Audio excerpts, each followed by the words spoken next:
शनिवार व्रत कथा। एक समय स्वर्गलोक में सबसे बड़ा कौन के प्रश्न पर 9 ग्रहों में वाद विवाद हो गया। विवाद इतना बढ़ा कि परस्पर भयंकर युद्ध की स्थिति बन गई। निर्णय के लिए सभी देवता देवराज इंद्र के पास पहुंचे और बोले, हे देवराज, आपको निर्णय करना होगा कि हम में से सबसे बड़ा कौन है। देवताओं का प्रश्न सुनकर देवराज इंद्र उलझन में पड़ गए। इंद्र बोले, मैं इस प्रश्न का उत्तर देने में असमर्थ हूँ। हम सभी पृथ्वी लोक में उज्जैनी नगरी में राजा विक्रमादित्य के पास चलते हैं। देवराज इंद्र सहित सभी ग्रह देवता उज्जैनी नगरी पहुँचे।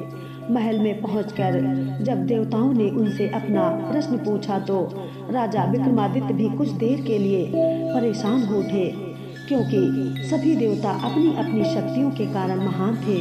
किसी को भी छोटा या बड़ा कह देने से उनके क्रोध के प्रकोप से भयंकर हानि पहुंच सकती थी। अचानक राजा विक्रमादित्य को एक उपाय सूझा और उन्होंने विभिन्न धातुओं स्वर्ण, रजत, चांदी, कांसा, ताम्र, तांबा, सीसा, रांगा, जस्ता, अभ्रक व लोहे के 9 आसन बनवाए।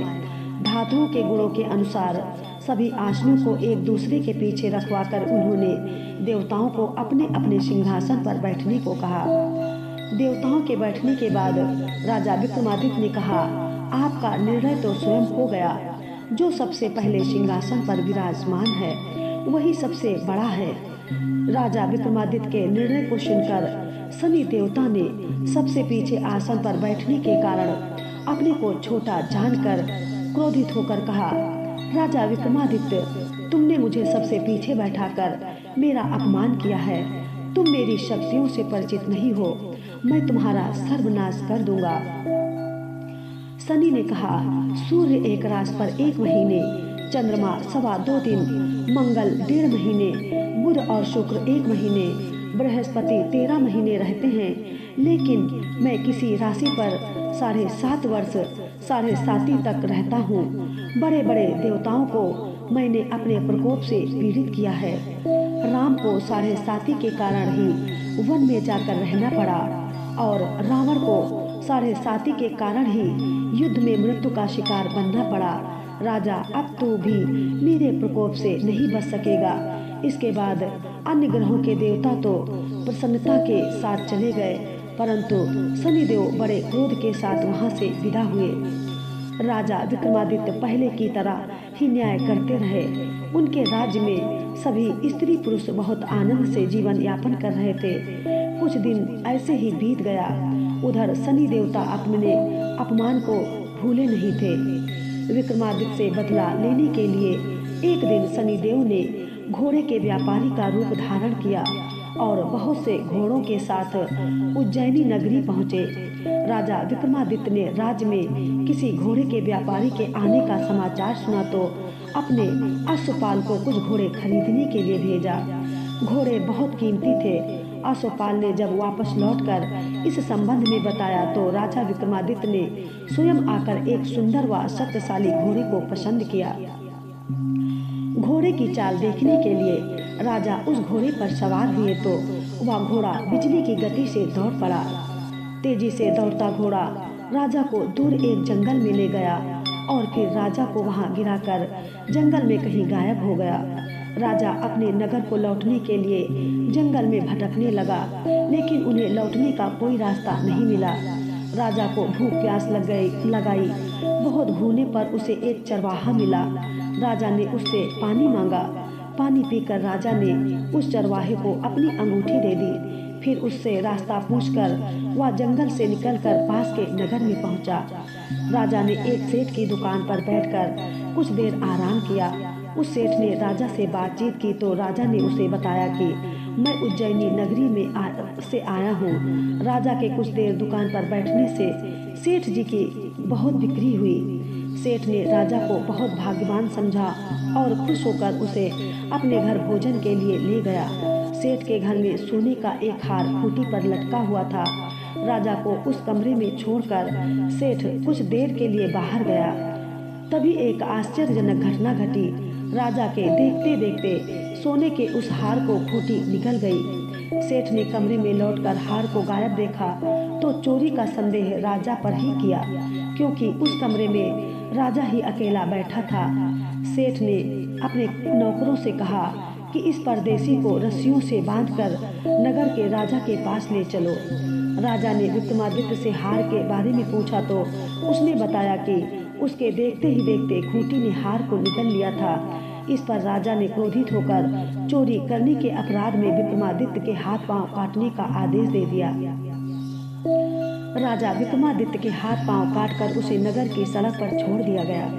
कुछ दिन बाद एक तेली उसे उठाकर अपने घर ले आया और उसे अपने कोल्हू पर बैठा दिया।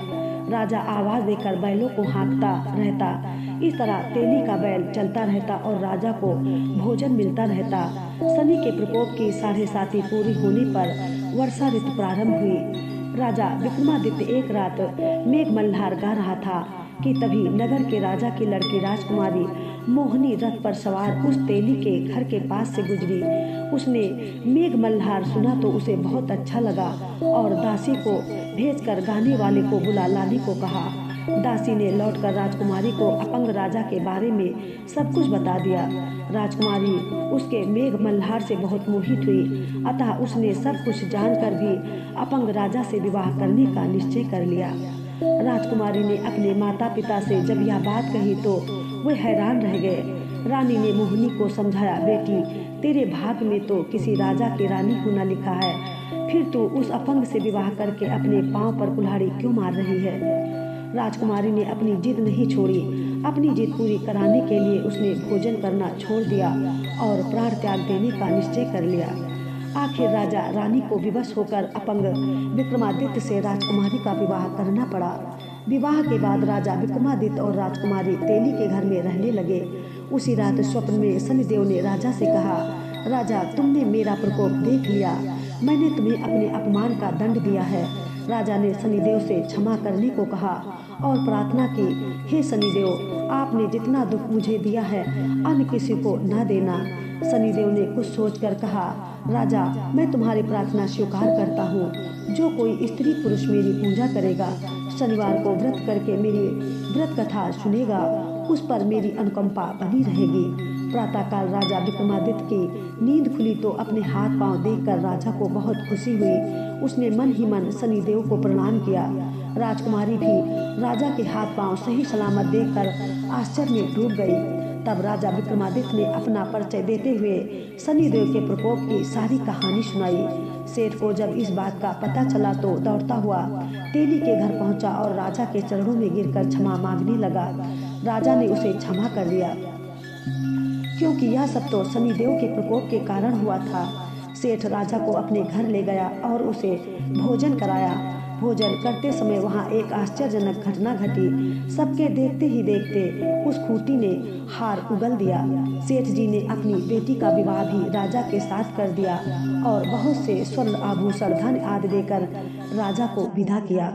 राजा विक्रमादित्य राजकुमारी मोहिनी और सेठ की बेटी के साथ उज्जैनी पहुंचे तो नगरवासियों ने हर्ष से उनका स्वागत किया। अगले दिन राजा विक्रमादित्य ने पूरे राज्य में घोषणा कराई कि शनिदेव सब देवों में सर्वश्रेष्ठ हैं। प्रत्येक स्त्री पुरुष शनिवार को उनका व्रत करे और व्रत कथा अवश्य सुने। राजा विक्रमादित्य की घोषणा से शनिदेव बहुत प्रसन्न हुए। शनिवार का व्रत करने और व्रत कथा सुनने के कारण सभी लोगों की मनोकामनाएं शनिदेव की अनुकंपा से पूरी होने लगी। सभी लोग आनंद पूर्वक रहने लगे।